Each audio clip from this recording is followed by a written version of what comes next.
Kannur DCC general secretary ആയിരുന്ന കഴിഞ്ഞ ദിവസം പുറത്താക്കിയ തോമസ് വർഗീസ് സണ്ണി ജോസഫിനെതിരെ ഒരു ഗുരുതര ആരോപണങ്ങളുമായിട്ട് രംഗത്തെത്തിയിട്ടുണ്ട്. ഒന്നല്ല, പല ആരോപണങ്ങളും പുള്ളി പത്രസമ്മേളനത്തിലൂടെ പറഞ്ഞിട്ടുണ്ട്. കാരണം സണ്ണി ജോസഫിനെ കുറിച്ച് നേരത്തെ മുതലേ ഉണ്ടായിരുന്നു. അത് ചിലർക്കെങ്കിലും സംശയമായിരുന്നെങ്കിൽ അതിനെ ബലപ്പെടുത്തുന്ന കാര്യങ്ങളാണ് ഇപ്പോൾ തോമസ് വർഗീസ് പറഞ്ഞിരിക്കുന്നത്. എങ്ങനെ നമ്മൾ ഇതിനകത്ത് പലപ്പോഴും നമ്മൾ അല്ലെങ്കിൽ അതിൽ ഏറ്റവും പ്രധാനപ്പെട്ട ഒരു കാര്യം എന്താ പറയുക, നമ്മുടെ കേരളത്തിലെ ജനങ്ങൾ ഇത് മനസ്സിലാക്കിയിട്ടുണ്ടോ എന്നുള്ള കാര്യം മെയ് 4 നമുക്ക് മനസ്സിലാക്കാൻ സാധിക്കും. ഈ കോൺഗ്രസ് ഇപ്പോൾ ഇറക്കി വെച്ചിരിക്കുന്ന ഒരു വലിയ ഭാണ്ഡം പോലെ ഒരു കണക്ക് ഇറക്കി വെച്ചിട്ടുണ്ടായിരുന്നു. ആ കണക്ക് എന്ന് വെച്ച് കഴിഞ്ഞാൽ വയനാട് ഫണ്ടുമായി ബന്ധപ്പെട്ടിട്ടാണ്. ശരിക്കും നമ്മളത് ചർച്ച ചെയ്യപ്പെടേണ്ട വിഷയം തന്നെയാണ്. നമ്മുടെ കേരളത്തിൽ എല്ലാവരും ചർച്ച ചെയ്യേണ്ട ഒരു വിഷയം തന്നെയാണ് ഈ വയനാട് ഫണ്ട് തട്ടിപ്പ്. അത് ധനരാജ് രക്തസാക്ഷി ഫണ്ടുമായി ബന്ധപ്പെടുത്തിക്കൊണ്ട് ഈ പറയുന്നവർ എത്ര ഒളിച്ചു വെക്കാൻ ശ്രമിച്ചാലും അല്ലെങ്കിൽ എത്ര മറച്ചു പിടിക്കാൻ ശ്രമിച്ചിരുന്നാലും ശരിക്കും നമ്മുടെ കേരളം വലിയ കാര്യമായി ചർച്ച ചെയ്യപ്പെടേണ്ട ഒരു വലിയ വിഷയം തന്നെയാണ് വയനാട്.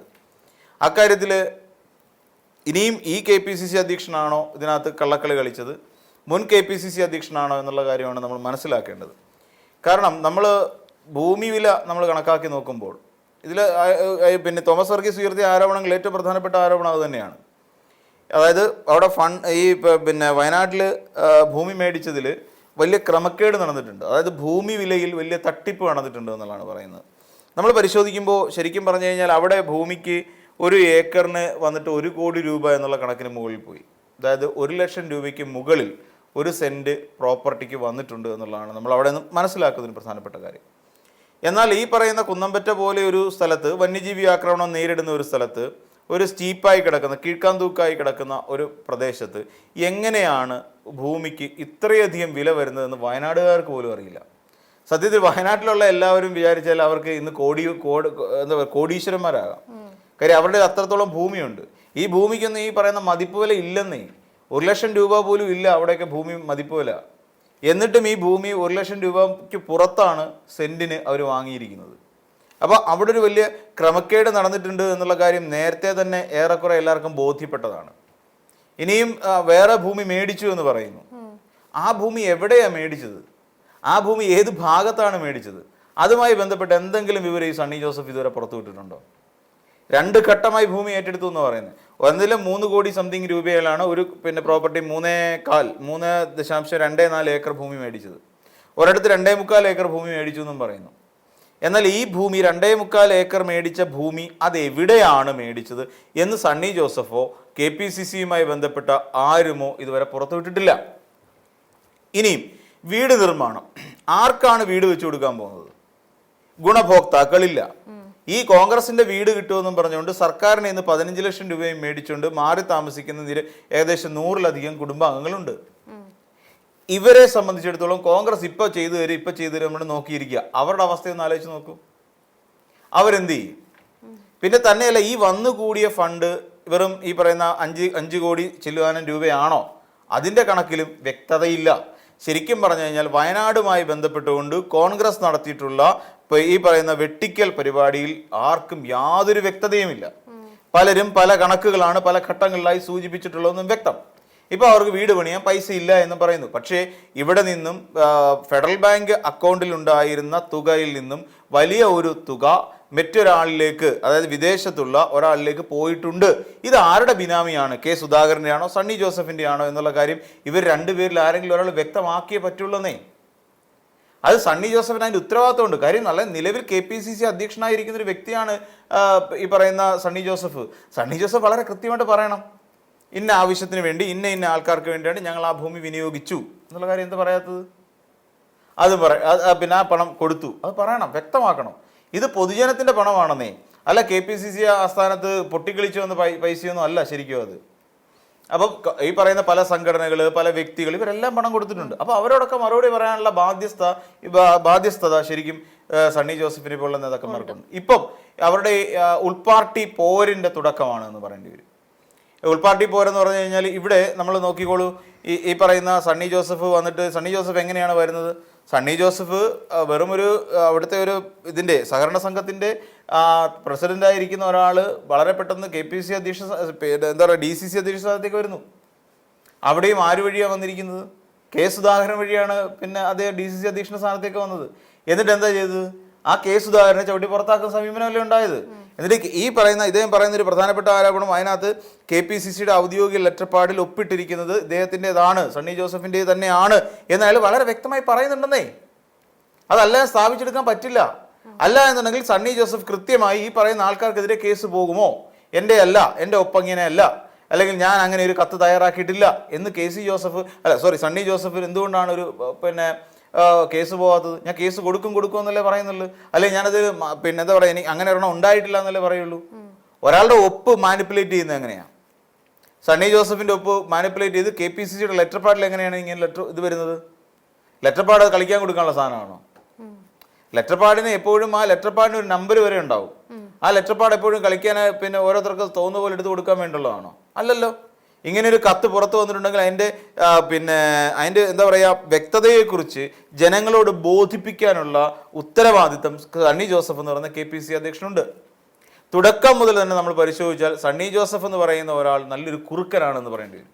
അതായത് തനിക്ക് എതിരായി നിൽക്കുന്നവരെല്ലാം വളരെ പിന്നെ കാര്യമായി തന്നെ ട്രീറ്റ് ചെയ്യാൻ അറിയാവുന്ന ഒരാളാണ് സണ്ണി ജോസഫ്. ഈ സണ്ണി ജോസഫ് പലപ്പോഴും പല സ്ഥാനങ്ങളിലേക്കും എത്തിയിട്ടുള്ളതും ഈ KPCC അധ്യക്ഷനായിരുന്ന കെ സുധാകരന്റെ പിൻബലത്തിലാണ്. എന്നിട്ട് ഏറ്റവും അവസാനം ഈ KPCC അധ്യക്ഷന്റെ പദവിയിലേക്ക് എത്തിയതിനു ശേഷം ഈ നമ്മുടെ കെ സുധാകരനെ പതുക്കെ ചവിട്ടി പുറത്താക്കി. പതുക്കെ ഇപ്പം നമ്മൾ നോക്കിക്കോളൂ, കെ സുധാകരൻ എന്ന് പറയുന്ന ഒരു നേതാവിന് ഇന്ന് കേരള രാഷ്ട്രീയത്തിൽ എന്താണ് പ്രാധാന്യം? എന്തെങ്കിലും പ്രാധാന്യം നമുക്ക് അവകാശപ്പെടാനുണ്ടോ? ഇല്ല, ഒരൊന്നും അവകാശപ്പെടാനില്ല. ഇവൻ ഒരു മുഖ്യമന്ത്രി സ്ഥാനാർത്ഥി എന്നുള്ള നിലയിൽ പോലും കെ സുധാകരനെ ഇന്ന് പരിഗണിക്കാൻ കഴിയാത്തൊരു അവസ്ഥയിലേക്ക് കൊണ്ട് എത്തിച്ചതാരാ? നമ്മൾ അവരൊക്കെ മനസ്സിലാക്കണം. അവരുടെ കൂടെ അതെ, അതിന് കൂട്ടുനിന്ന ആരാണ്? സണ്ണി ജോസഫിനെ പോലുള്ള ആൾക്കാരാണ്. അപ്പം സണ്ണിയെ സംബന്ധിച്ചിടത്തോളം, സണ്ണി വക്കീൽ എന്ന് പറയുന്ന ഒരു നേതാവിനെ സംബന്ധിച്ചിടത്തോളം അദ്ദേഹം പല പയറ്റുകളും അല്ലെങ്കിൽ പല നമ്പറുകളും ഇറക്കി ഈ രീതിയിൽ പാർട്ടിയിൽ പിടിച്ചിരിക്കും. തദ്ദേശ സ്വയംഭരണ തെരഞ്ഞെടുപ്പിൽ എനിക്ക് തോന്നുന്നു തോമസ് വർഗീസ് പറയുന്നതിനകത്ത് പലതും നമ്മൾ മനസ്സിലാക്കേണ്ടതുണ്ട്. ഒരുപക്ഷെ ഇവിടെ ഡീല് നടന്നിട്ടുണ്ട്. CPM അതിനോട് ചേർന്ന് നിന്നുകൊണ്ട് അവിടെ കോൺഗ്രസിനെ, സണ്ണി ജോസഫിനെ പരാജയപ്പെടുത്താൻ വേണ്ടിയിട്ട് സണ്ണി ജോസഫും സംഘവും പ്രവർത്തിച്ചു, അല്ല ഈ പറയുന്ന തോമസ് വർഗീസും സംഘവും പ്രവർത്തിച്ചു എന്നാണ് ആരോപണം, അല്ലെ പറയപ്പെടുന്നത്. ശരി, അവിടെ ഇത്തവണ പേരാവൂർ പോലെ ഒരു മണ്ഡലത്തിൽ നിന്നും വിജയിക്കാൻ സണ്ണി ജോസഫിന് കഴിയില്ല. നമ്മളത് മനസ്സിലാക്കണം. അവിടെ ഒരു അട്ടിമറി എന്നൊന്നും പറയാൻ പറ്റില്ലെങ്കിൽ തന്നെയും അവിടെ ശൈലജ ടീച്ചർ ജയിച്ചു വരാനുള്ള എല്ലാ സാധ്യതകളും ഉണ്ട് ഇപ്പോൾ തന്നെ. എന്തുകൊണ്ടാണെന്ന് ചോദിച്ചാൽ ഒരു പ്രാദേശിക വികാരം സണ്ണി ജോസഫിന് എതിരാണ് അവിടെ. സണ്ണി പറയുന്നത് ഞാനിപ്പോൾ അവിടെ ജയിക്കുമോ എന്നാണ് സണ്ണി വക്കീൽ പറയുന്നത്. അല്ല, അവിടെ പ്രാദേശിക വികാരം സണ്ണി വക്കീലിനെതിരാണ്. താല്പര്യമില്ല, അണികൾക്ക് പോലും താല്പര്യമില്ലാത്തൊരു നേതാവായി മാറിയില്ലേ സണ്ണി വക്കീൽ? എന്തുകൊണ്ടാണ്? സണ്ണി വക്കീൽ ഇങ്ങനെയൊക്കെയാണ് രാഷ്ട്രീയ പ്രവർത്തനം തുടങ്ങിയതെന്നും ഇപ്പോൾ കാരശ്ശേരി സഹകരണ ബാങ്കിലെങ്ങാണ്ട് മകൾക്ക് IT ഉദ്യോഗസ്ഥയായിട്ട് സ്ഥാനക്കയറ്റം മേടിച്ചു കൊടുത്തിട്ടുണ്ട്, അല്ലെങ്കിൽ അവിടെ ജോലി മേടിച്ചു കൊടുത്തിട്ടുണ്ടെന്ന് പറയുന്നു. സണ്ണി വക്കീൽ ഇതൊക്കെ നേരായ മാർഗത്തിൽ ഉണ്ടാക്കിയതാണോ? ആണെന്ന് തോന്നുന്നില്ല. ഈ തോമസ് വർഗീസ് എന്നൊക്കെ പറഞ്ഞാൽ അദ്ദേഹം ഈ സണ്ണി വക്കീലോട്ട് വളരെ അടുത്ത് നിൽക്കുന്ന ആൾക്കാരാണ്. അതുകൊണ്ടാണല്ലോ ഇത്രയേറെ വ്യക്തമായ കാര്യങ്ങൾ അവതരിപ്പിക്കാൻ കഴിയുന്നത്. അപ്പോൾ ഇങ്ങനെയുള്ള ആൾക്കാരെ ഭയക്കണമെന്നേ ശരിക്കും പറഞ്ഞാൽ. സണ്ണി വക്കീലിനെ പോലെയുള്ള നേതാക്കന്മാർ ശരിക്കും നമ്മൾ നോക്കിയാൽ പുള്ളിക്കൊരു എന്താ പറയുക, ഒരു മന്ത്രിസ്ഥാനത്തേക്ക് പോലും പരിഗണിക്കത്തക്ക ഒരു കപ്പാസിറ്റി ഉണ്ടെന്ന് ഞാൻ വിശ്വസിക്കുന്നില്ല. കാരണം ഇദ്ദേഹം ഒരുപക്ഷെ ഈ നിലയിലേക്കൊക്കെ ഉയർന്നു വരാൻ ഒരു കാരണം എന്ന് പറഞ്ഞാൽ എനിക്ക് തോന്നുന്നു കെ സുധാകരൻ തന്നെയാണ്. കെ സുധാകരൻ പല ഘട്ടത്തിലും എടുത്തിട്ടുള്ള തീരുമാനങ്ങളും, കെ സുധാകരൻ്റെ ഒരു ആശ്രിത വാത്സല്യവും എന്നൊക്കെ പറയില്ലേ, കൂടെ നിൽക്കുന്നവനെ ചേർത്ത് നിർത്താൻ കെ സുധാകരൻ പലപ്പോഴും കാണിച്ചിട്ടുള്ള ഒരു മനസ്സൊക്കെ ഉണ്ട്. അതിൻ്റെ പിൻബലത്തിൽ വളർന്നു വന്ന ഒരു നേതാവാണ് സണ്ണി ജോസഫ്. അല്ല, ഈ സണ്ണി വക്കീലിനെ കുറിച്ച് ഇതിനു മുമ്പ് നമ്മൾ വലുതായിട്ട് ചർച്ച ചെയ്യപ്പെട്ടിട്ടൊന്നുമില്ല. സണ്ണി വക്കീൽ അത്ര വലിയ നേതാവോ കോൺഗ്രസിൻ്റെ വലിയൊരു സമുന്നതനായ നേതൃത്വം വഹിച്ച നേതൃപദവികളിൽ ഇരുന്ന ആളൊന്നും അല്ല.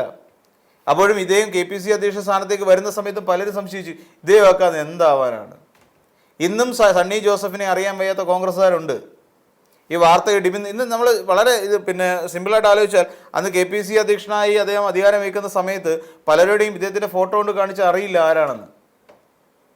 അങ്ങനെ അറിയാത്ത ഒരുപാട് പേര് ഇപ്പോഴും കോൺഗ്രസിൻ്റെ താഴേക്കിടയിലുള്ള ഘടകങ്ങളിൽ വർക്ക് ചെയ്യുന്നുണ്ട്. ശരിക്കും സണ്ണി ജോസഫിൻ്റെ ഫോട്ടോ കാണിച്ചെടുത്ത് ഇത് ആരാന്ന് പറയാമോ, നിങ്ങളുടെ നേതാവാണ് എന്ന് പറഞ്ഞുകൊണ്ട് കാണിച്ചു കഴിഞ്ഞാൽ ഇത് ആരാണ് എന്താണെന്ന് സംശയത്തോടു കൂടി ചോദിക്കുന്ന ആളുകളുണ്ട്. അപ്പോൾ അത്രയേ ഉള്ളൂ സണ്ണി വക്കീൽ എന്ന് പറയുന്ന ഒരു നേതാവിൻ്റെ ഒരു ഗുണമേന്മ. അത്രേ ഉള്ളൂ.